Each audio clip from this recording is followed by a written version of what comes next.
If you were to walk into your chicken coop where your chicks are being brooded and get to see a chick gasping for air or behaving in the manner that the one in this video is behaving, what would be your first thought? What diagnosis would you make just by observing this? It is normally critical to be observant of how your chicks behave as they are kept within the brooding rooms.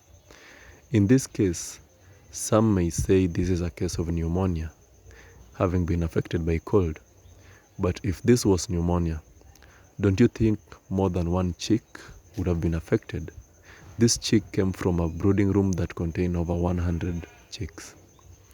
Kindly subscribe to my channel and watch me answer your worries in the next video. Now, what do you do when you find your young chicks gasping for air like that? Now, most farmers might tell you that the ones that have not experienced yet might tell you that that is a case of pneumonia. But then again, you might find that in many cases, the occurrence of this disease only happens in a specific chick or a specific group of chicks and not the entire flock. So if it was pneumonia and they were feeling cold, then don't you think it would affect the entire group in that case? So for me, if you see a bird behaving like the one that you saw here today, it is normally a case of infectious bronchitis or IB. Now, IB is a viral disease that is normally vaccinated against. There is an available vaccine for infectious bronchitis, and in most cases it's not a vaccine that is available on its own. It's always attached together with the Newcastle vaccine. And normally when you go to the aggregate to buy that vaccination, you always request for a Newcastle plus IB or NCD plus ID vaccine. It costs about 100 Kenya shillings for a batch of 100 doses, or one that can dose about 100 birds. And it's quite affordable if you think of it. You'd rather just buy it and vaccinate your birds instead of undergoing cases like this one. So IB is actually a viral disease. It's caused by the infectious bronchitis virus. It should be vaccinated against normally within the first 14 days when you're issuing your vaccination. If you do IB, Newcastle plus IB as your first Newcastle vaccination, then you'd be vaccinating it at around 14 days, 10 to 14 days. But if you do it, if the first vaccination you do is only a Newcastle vaccination, then you'll probably do it in the second trial of vaccination, which will be, let me say, about the third week or so when you're doing your second Newcastle vaccination. So it's normally caused by the IB virus, and so far there is no known treatment for it. You can only try and manage it using broad spectrum antibiotics, and also trying to assist the bird by giving it any kind of energy supplementations or any multivitamins that are available in the market. So for my case, this is just a single bird that is experiencing this, and so I've selected it. You can see the toe. I've tied a rope on it so that I can be able to trace and track its performance, if it's getting better or if it's not getting better, and I might know. And in most cases, when a bird starts experiencing such, you'll realize that they don't really get to eat much. So you really need to help it get hydrated, get the energy levels so that it can be able to fight off the disease and recover. And that actually requires you to be more observant on your flock. And normally you have to now take your time and feed the bird directly.